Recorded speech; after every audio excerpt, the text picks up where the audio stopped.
Babalik tanawan lang po natin yung binasa natin noong nakaraan. Pero this time, itutuloy natin yung mga assessment natin. Okay? So, balikan uli natin yung Joshua chapter 1. Tulad nga po nung na-intruhan ko nung nakaraan, lahat tayo ay naghahangad sa G12, no? When we say G12, ang hinahanap-hanap natin siyempre, church growth, di ba? Hinahanap-hanap natin kung paano tayo makakapag-develop ng mga disciple. Okay? So, ngayon, dito po sa Joshua, nagpapakita sa atin ito ng tunay na paraan kung paano na yung vision ay direktang ang Bible. Kasi minsan, sa totoo lang, pag humahanap tayo ng tao, humahanap tayo ng mga lalong-lalo na, di ho ba? Ang hinahanap natin, resulta doon sa nagsasalita. Tama ho ba? Di ba? Ngayon, totoo po yun, tama po yun. Pero wala nang hihigit pa sa salita ng Diyos. Okay? Bagamat gusto talaga natin, na may mangyari sa atin upang sa gayon, kung tayo ay magsasalita na pagdating ng panahon, tayo ay titingnan, pakikinggan, hindi patay sa natidinig sa atin, kundi doon sa nakikita na sa atin, sa ating ministry. Ngayon, itong Joshua na ito, makikita natin yung prinsipyo ng paglago. Now, nung ako po ay 3 araw na nandoon sa Rizal District, so 20, 21, and 22, meron po akong nakausap doon na isang pastor din natin. I think parang si Pastor Anthony po ba yun? Yung asawa niya, yung buntis. Okay? Ngayon, itong si Pastor Anthony ay nag-a-attend din po siya sa mentoring ni Bishop Oriel. Doon na ginaganap sa parte ng Rizal. Now, sa Rizal po, actually Anthony po ng Rizal. Under po sa 12 ni D.S. Mabuti. Ngayon, ang sabi niya, kaya siya ngayon a-attend dito kay D.S. Mabuti. Dahil siyempre part of submission yun eh. Sabi niya, at isa pa, nakita niya na ang distrito ay nagsisimula sa vision. Ngayon, nung habang nag-uusap kami, marami siyang mga values na itinuro nila Bishop Oriel, itinuro ng kanyang mga mentor, and the way na gabayan siya ng kanyang mentor, ay parang nauuhaw ako. Sabi ko, teka, sandali, ba't hindi ko nadidinig yung mga magagandang values na yan? Sabi ko gano'n. Ngayon, sa aming kako, si Bishop Oriel, nakaupo din kami. Ngayon, parang pinaalala naman sa akin ng Panginoon, ang UFCTC kasi, sinimulan tayo sa pinakauna at pinaka-basic. So marahil siguro sila nandoon, pero ang nakatutuwa, personally bilang pastor, nagkaroon ako ng question sa sarili ko. Teka kako, kailangang malaman ko ang lahat ng values na ito upang sa gayon, ang simbahan na hinahawakan ko ay magkaroon din ng tamang direksyon. Pag sinabing tamang direksyon, kahit na 0 pa, basta yun ang direksyon, 1, 2, 3, okay lang.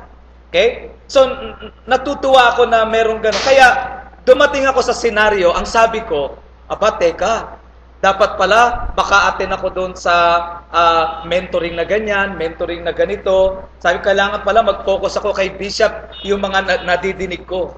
Hanggang sa naalala ko po, nasabi ko, teka, nakafocus nga ako sa UFCTC, nandoon si Bishop Oriel, sinasamahan kami. Alam niyo yung nakaramdam ako ng parang pagkainip? Sabi ko, sa ngayon, sa church namin, eto na yung mga kailangan namin prinsipyo eh. Kaya ang ginawa ko, tinanong ko ngayon si Pastor June. Pastor June, ganito ka ako, may naobserbahan ako. And then nasabi niya, Pastor Ber, kasi ganito yon. Yung nasa Rizal, Ika, kasi matagal na silang nagsisimula. Sabi niya ganon. Kayo, Ika, ngayon pala nagsisimula, hindi naman pwedeng ibigay na agad sa inyo yung mga advance na. Kaya sinisimulan tayo dito. Ngayon, sabi sa akin ni Pastor June, Pastor Ber, isa pa kasi ganito. Ikaw at ang iyong simbahan kasi ay nauna na. Ngayon, yung mga ibinababae ka dito nila Bishop Oriel, bagamat malaking tulong at kailangan mo rin ito, pero ang sabi niya, dahil doon sa level ng simbahan mo at sa level din ng karanasan mo sa G12, kinakailangan mo na maupo sabi niya, kung saan mayroong pinakamalapit na mentoring session si Bishop Uriel nung mga kasabayan mo. And then sabi niya, now, nasatisfy ngayon yung aking, yung parang naging personal na tanong at pagkauhaw. Siyempre, ang gusto ko sa church, the best. Amen po ba? Ganon din ang gusto natin sa ating mga churches.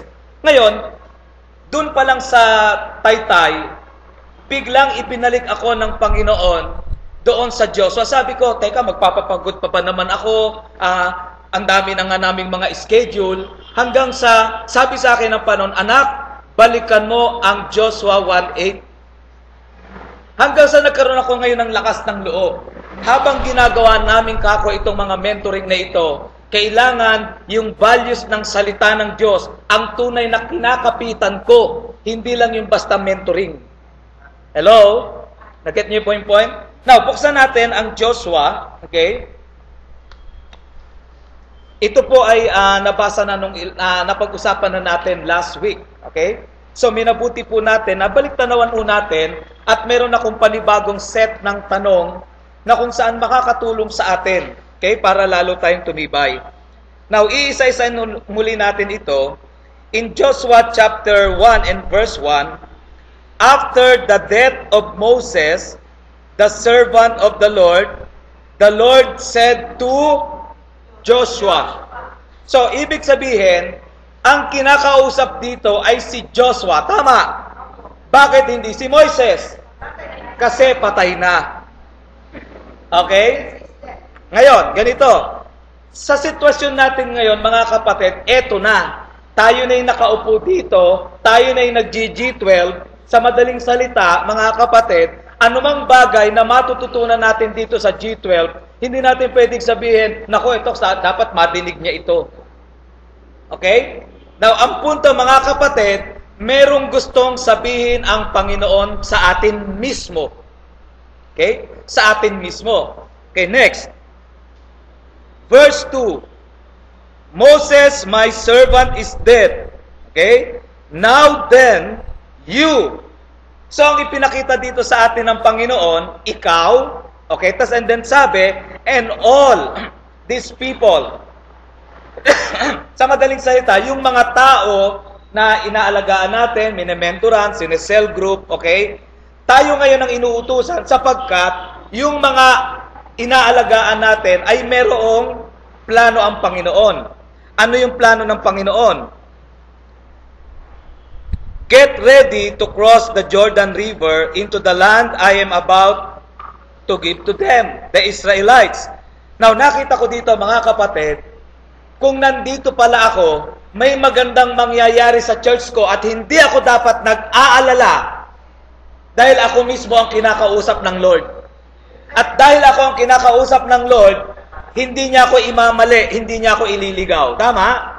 So, ibig sabihin, ang punto natin ngayon, mga kapatid, pinapatatag natin, bagamat may mentoring tayo, salamat sa Diyos, pero pinapatatag natin ang buhay natin sapagkat sigurado tayong suko tayo sa salita ng Diyos. Okay? So, sabi dito, number 3, eto na, yung inaasam-asam ng bawat pastor na katulad ko rin. At kahit hindi pastor, kahit leader, inaasam din ito. Number 1, I will give you every place where you set your foot. So, anong ibig sabihin? Aba, growth ito. Okay? Ano to? Expansion, development, innovation. Okay? So, ibig sabihin, bago pala natin to inasam, handa nang ibigay sa atin. Kaya lang ang problema, pag hindi natin nakita na handa nang ibigay sa atin, at ang unang dumating sa atin, ito ang pangarap ko. Therefore, ang kasunod nun, kailangan kong gumawa ng paraan. O kaya naman, pwedeng maisip natin na ito ang pangarap ko para kay Lord, and then saka ko lalapit sa Kanya. In the first place, sa Kanya na mismo nanggaling ang lahat. Okay? So ito po yung gusto nating makita upang hindi tayo magmamadali at hindi din naman tayo magpapabaya. Hanggat ayos ang ating pakikinig, pakikipag-usap sa Diyos sa pamamagitan ng Kanyang salita, hindi tayo maliligaw. Amen? Di ba? Hindi tayo maliligaw. Sa aking part, mga kapatid, medyo parang malaki ding sacrifice kasi tulad ng sabi ni Pastor June, Pastor Ver, sabi niya, yung mga kasama mo ikang mga churches kasi dito, nagsisimula talaga sila, iba ang setting mo. Kaya ibig sabihin, yung mga nadidinig mo sa kanila, ikaw ang setting mo, yung simbahan mo, medyo naka-advance ka na, medyo parang nagkakaroon ka ng ganyan-ganyan. Then sabi ko, okay, iyan yung katotohanan. Pero wala akong dapat ikatakot sapagkat ang salita ng Diyos pa rin ang magsasalita sa akin. So sabi niya, magpatuloy ka lang, Pastor Ber.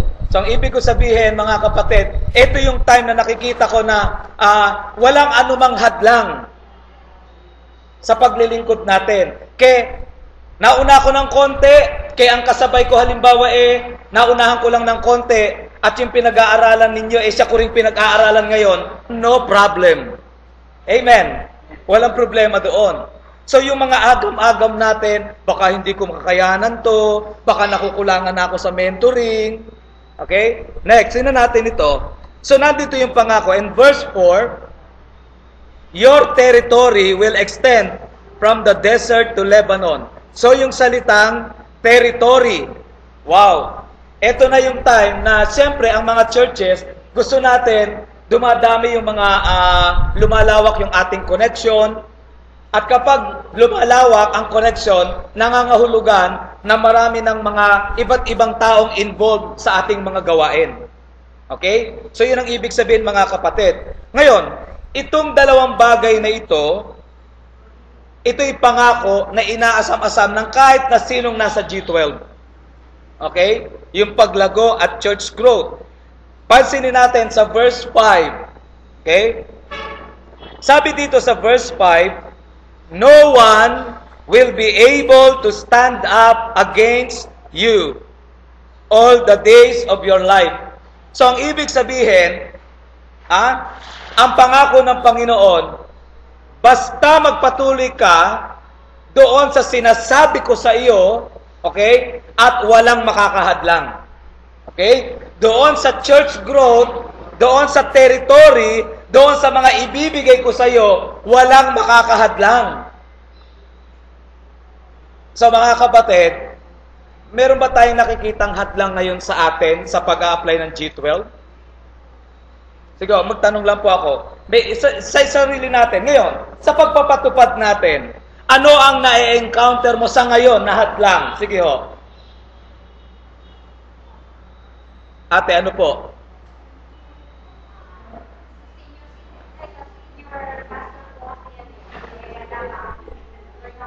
Okay. Okay, hindi pa makakilos, okay? Dahil sa senior pastor. Ano pa? Ano pa yung nakikita nating hadlang? Ayan, financial. Okay, tama? Hindi ka makamove on. Nung last encounter natin, merong hindi maka-attend. Actually, meron yatang may nakausap ako na dapat daw sila ay 8. Pero ang naka-attend lang ay 4. Pero ready na i-pre-encounter na. Di ba? Pero hindi nakapunta because dahil kulang sa financial. Okay, so, okay, mga physically, lahat yan ay nagiging valid di ba? Okay, ano pa? Pero ang sinasabi kasi dito ng Panginoon, meron ba dito na nagiging valid natin? Kulang kasi ako sa materials. Meron ba? Meron din? Pwede, di ba? Pwede. Wala kasi akong ladder of success. Ang tagal ko na in-order kay Pastor June. Hanggang ngayon, di pa dumarating. Di ba, no? At si ate, kita nyo. Isa pa, si DS dyan. Bayad na yung kanyang ladder of success. Nasa akin, ha? Ngayon, sabi ni Pastor June, wala pa So, pwede rin ba na ang mga materials na ito, babasahin about the G12, ay pwedeng sometimes maging limitation din? Pwede, di ba? Pero hindi masyado, di ba? Now, teka po sandali. Ang sabi dito, no one will be able to stand up against, pag sinabing against sa mga pinangako ng Diyos na gagawin. Ibig sabihin, gagawin at gagawin ng Panginoon. Kaya lang, ang punto, sa Diyos walang hadlang. Sa atin pala meron. Hello? Okay? Sa Diyos walang hadlang. Teka po, sandali ate.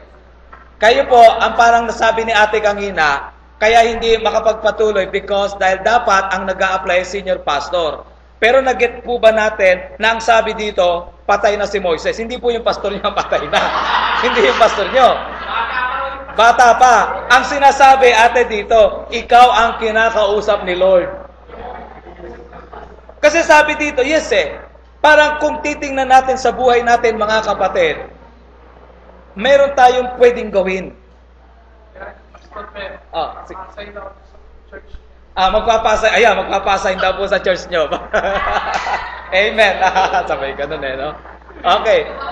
So, ngayon, pwede ba tayong maniwala sa Diyos walang hadlang, sa atin lang meron? Pero bakit sinasabi ito ng Panginoon kay Joshua? Bakit sinasabi ito ng Diyos sa atin? Okay? Ituloy po natin. Verse 6. Be strong and courageous. Okay?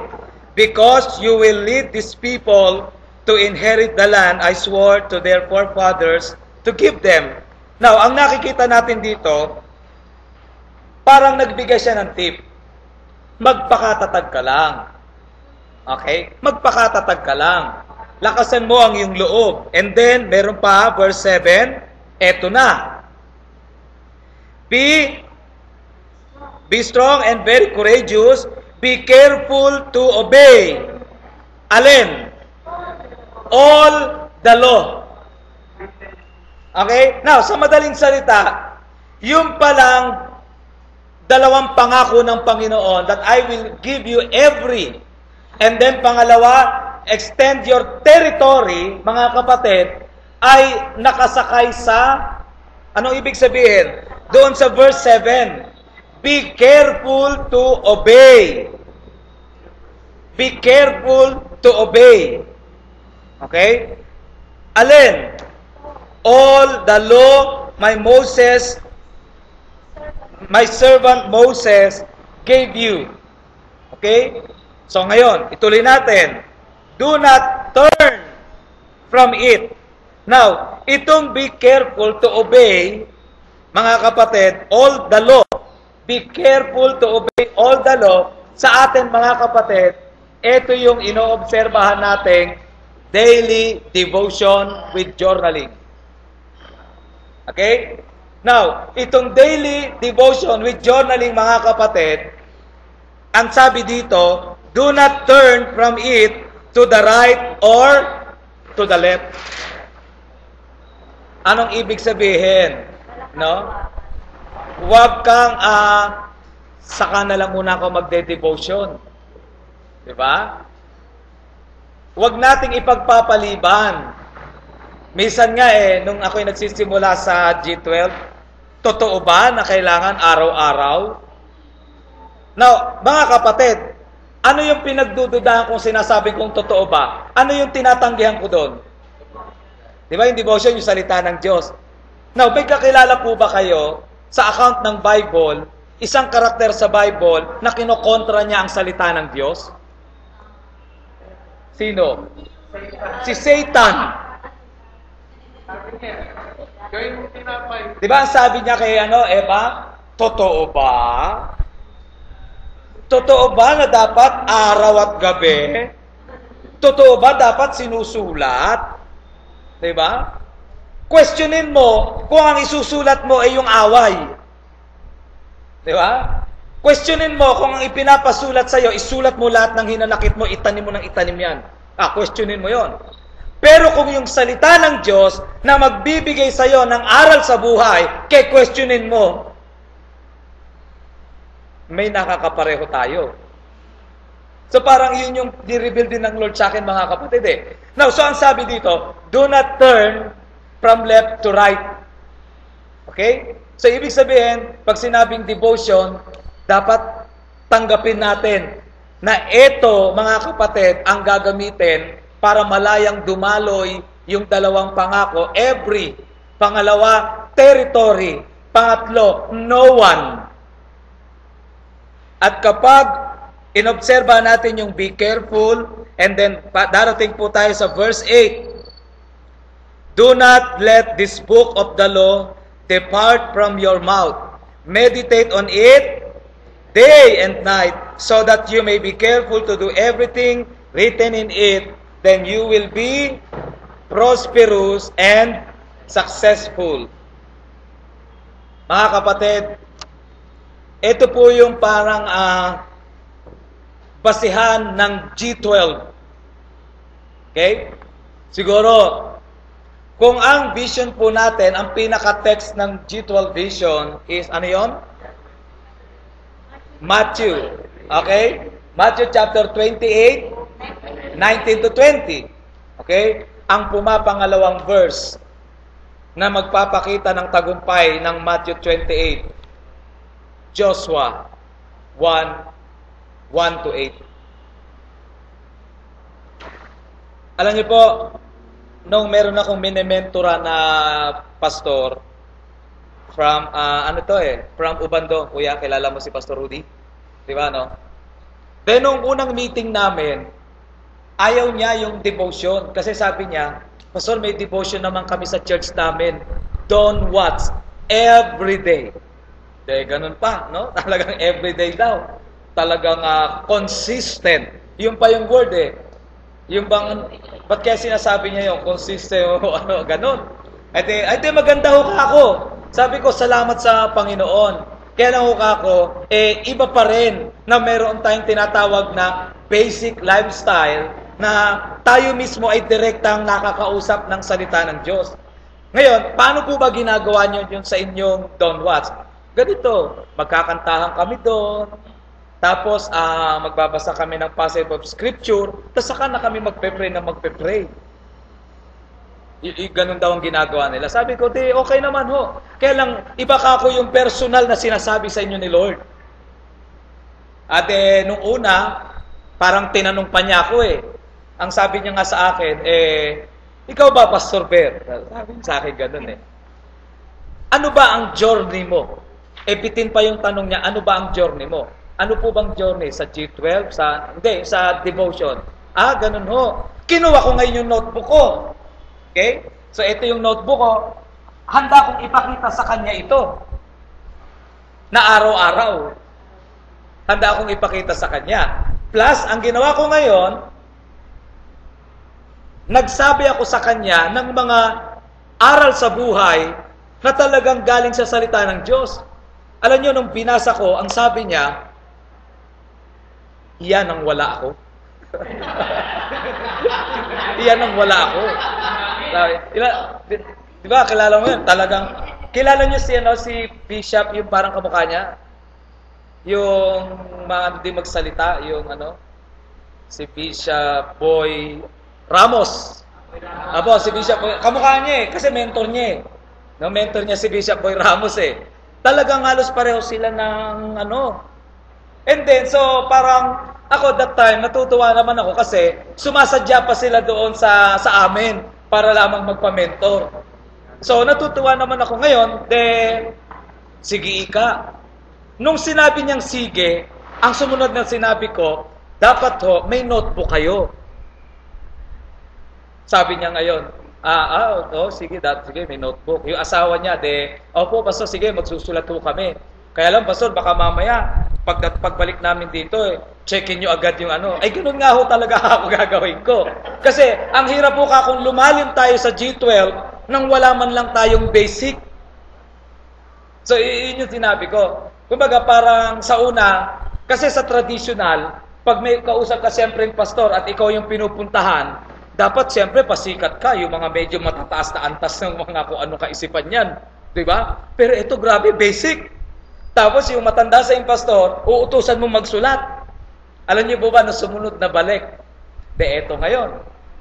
Kain kami, sharing kami ganyan. Hanggang sa nangangapa ako kung paano ko chechikin. Sabi ko ngayon, nga pala, ma-share ko lang po yung devotion ko ngayon, napakaganda. Kinuha ko yung notebook ko, talagang ine-emphasize ko. Nasa kayo yung notebook ko? Yung notebook. Sabi ko, parang nare-ready sila na alam nilang chechikin sila eh. Eto ngayon. Nag-share ako sa kanya ngayon, ang ganyan-ganyan. Hanggang sa, kayo po, kamusta kayo?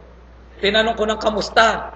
Ang sagot ba naman sa akin, nakaganyan pa siya eh. Pastor, sa akin, ang pinapasulat ko nalang asawa ko, magaling siya sa ganyan eh.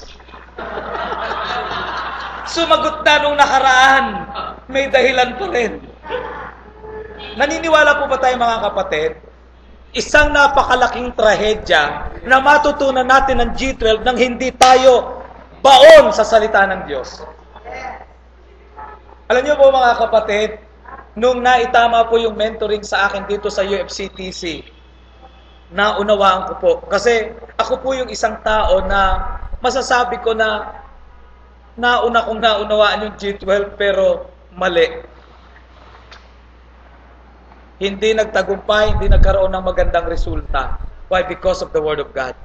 Ngayon mga kapatid, kahit may maganda pang mentoring dyan, kahit mayroon pang fruitful na mentoring dyan, hindi na ako natatakot sapagkat may direksyon ng salita ng Diyos sa buhay ko, sa ministry ko. And I believe ganun din sa buhay natin mga kapatid. Nagsasama-sama tayo bilang isang pamilya. Pero magiging magkaisa lamang tayo kung pare-pareho tayong suko sa devotion with journaling. Ano tawag doon? Yung nakaka-entice ba yung tamang word? Nakakaakit pag-usapan ng G12. Nakakaakit pag-usapan yung parang si David kanina na nagkaroon ako ng aral sa buhay na si David, biruin mo, ilang tao yun? 400 na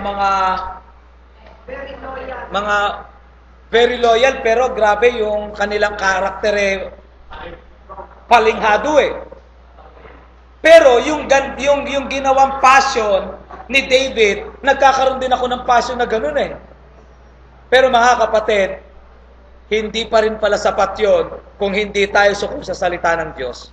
Now, makita natin si David, bakit siya nagtagumpay? Because in the first place, prinsipyo na ng buhay niya ang Joshua chapter 1 verses 1 to 8. Bakit? Ang sabi niya, Thy word is a lamp. Pwede ba siya magtagumpay mga kapatid? Hindi dahil doon sa sarili niyang katangian, kundi yung katangian niya mga kapatid, galing sa salita ng Diyos. Okay? So makikita natin mga kapatid, ngayon, pwede bang buksan din natin sandali, Proverbs, bago tayo dumako sa ating interaction. Proverbs chapter 2 and verses 1 to 6. My son, if you accept my words and store up my commands within you, turning your ear to wisdom and applying your heart to understanding, and if you call out for insight and cry aloud for understanding, and if you look for it as for silver and search for it as for hidden treasure, then you will understand the fear of the Lord and find the knowledge of God. Tingnan po natin yung verse 6. For the Lord gives wisdom, and from His mouth come knowledge and understanding. Mga kapatid, kahit na tumayo pa sa atin ang 10 Bishop Oriel, pag ang, sabi dito, yung verse 6, wala sa lifestyle po natin, naniniwala ako, hindi totoong tagumpay ang makakamit po natin. So mga kapatid, nagpapasalamat tayo sapagkat mayroong mga ginagamit ang Panginoon. And I believe isang araw gagamitin din tayo. Kaya lang ang tanong, ano ang ituturo natin? System? Anong ituturo natin? Yung karanasan natin ng pagpapalago ng church? O yung karanasan nating nagtiwala tayo kaya lumago ang church?